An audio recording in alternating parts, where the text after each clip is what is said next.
Hello' বন্ধুসকল, মই আপোনালোকৰ মাজলৈ আছোঁ এটি নতুন ভিডিঅ'। আহক ভিডিঅ'টি আমি সোনকালে আৰম্ভ কৰোঁ। এই ভিডিঅ'ত লৈ আহিছোঁ ঘৰতে কেনেকৈ কম খৰচত কংক্ৰিটৰ ইটা নিৰ্মাণ কৰিব পাৰে তাৰে সঁজুলি।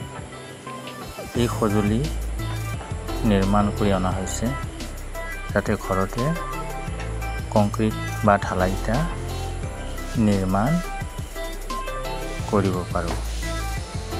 ভিডিঅ'টি স্কিপ নকৰি আপোনালোকে শেষলৈ চাই থাকিব। এতিয়া কাঠৰ যিটো সঁজুলি ইটা বনোৱা, সেইটো ধুনীয়াকৈ সজোৱা হৈছে আৰু এই সঁজুলি ইটা নিৰ্মাণ কৰি কেনেকৈ খুলিব লাগে এই বিষয়ে আপোনালোকক এই ভিডিঅ'টিৰ যোগেৰে দেখুওৱা হৈছে। চাওক, ইটা নিৰ্মাণ কৰিলে আমি ঠিক এনেকুৱা ধৰণৰ খুলিব লাগিব।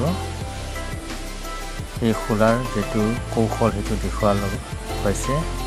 এতিয়া আমি সেই সঁজুলিত ইটা নিৰ্মাণ কৰিম। তাৰ কাৰণে চিমেণ্ট, বালু, গিটি এই মছলা নিৰ্মাণ কৰি এতিয়া ইটা বনোৱা সঁজুলিত দিয়া হৈছে। এতিয়া মই আপোনালোকৰ সন্মুখত ইটা বনোৱাই দেখাইছোঁ। আপোনালোকে চাই থাকিব।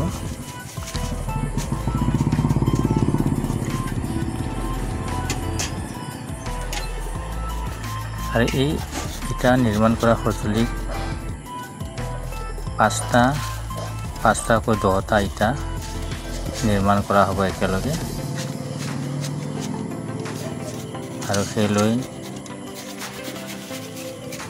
বনাইছোঁ এতিয়া কেনেকৈনো কম খৰচত ঘৰতে কংক্ৰিটৰ ইটা নিৰ্মাণ কৰি আমি বিভিন্ন ধৰণৰ কাম কৰিব পাৰোঁ।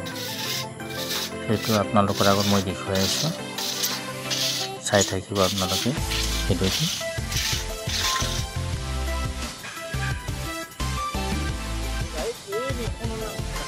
এতিয়া চিমেণ্ট বালুৰে সমান কৰি লোৱা হৈছে আৰু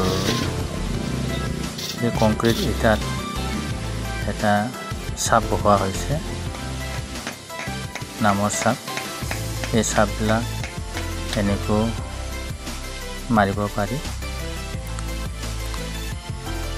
এতিয়া এই চাপ ইটাৰ ওপৰত মাৰা শেষ হোৱাৰ পিছত সঁজুলিৰ পৰা লগে লগে আমি কেনেদৰে খুলিব পাৰোঁ সেইখিনি আপোনালোকৰ আগত দেখুৱাম। এতিয়া পোনপ্ৰথমতে এইটো এটা সহজে খুলিব পৰা ধৰণৰ এটা চাবি ধৰণৰ নিৰ্মাণ কৰা হৈছে। তাৰ মাজেৰে এইটো ধুনীয়াকৈ মাজৰ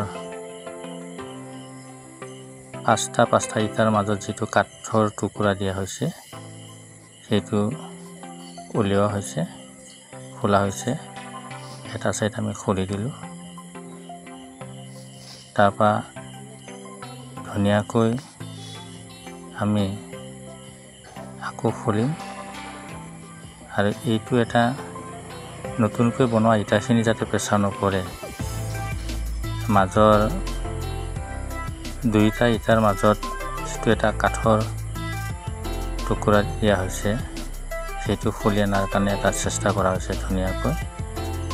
চাওক, এনেকৈ টানি আনি আমি ধুনীয়াকৈ খুলিব পাৰোঁ।